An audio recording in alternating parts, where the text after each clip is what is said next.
Nicolas Dufour parlait des municipales, on entend beaucoup de maires qui promettent, par exemple, la gratuité des transports, la gratuité, comme si, mais la gratuité, ça n'existe pas. Il y a toujours quelqu'un qui paye derrière, et on a l'impression que aujourd'hui, beaucoup de Français pensent que énormément de choses devraient être gratuites.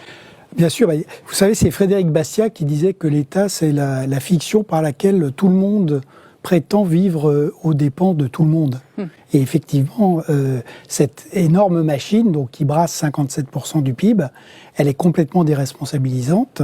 Et par ailleurs, c'est une machine où on a l'impression que chacun peut vivre avec l'argent d'autrui, que l'argent public est gratuit et illimité.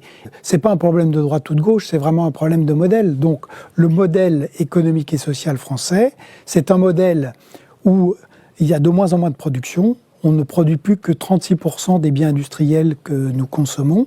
Et donc, c'est une consommation qui est financée par des transferts sociaux qui sont financés par la dette publique.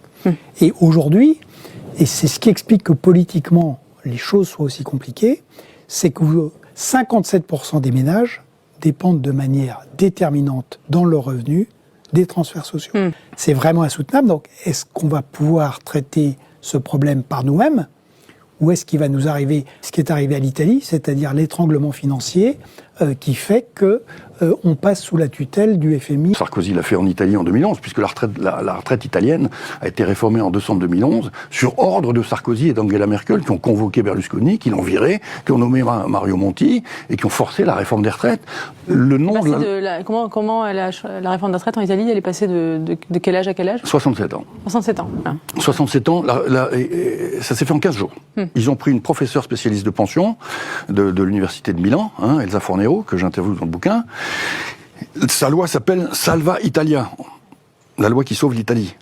C'est une loi qui a été imposée par Merkel et par Sarko. Voilà. Donc on peut tout à fait avoir Monsieur X et Madame Y, une Hollandaise et un Allemand, qui un jour vont convoquer le président de la République française en lui disant maintenant c'est terminé. Vous faites la réforme des retraites d'ici 3 semaines. Et quelle que soit la frénésie fiscale des 2 dernières années, elle est absolument insoutenable.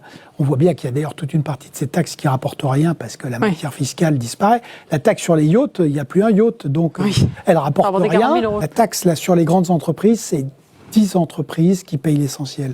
Donc on va vers ce qui est arrivé à la Suède, c'est-à-dire que sur ces 10 entreprises, tôt ou tard, il y en a qui vont partir. Et aujourd'hui, on voit que beaucoup et c'est plus seulement des chefs d'entreprise qui vendent leurs entreprises. Il y a beaucoup de gens qui ont réussi, des avocats, des médecins, qui quittent le territoire.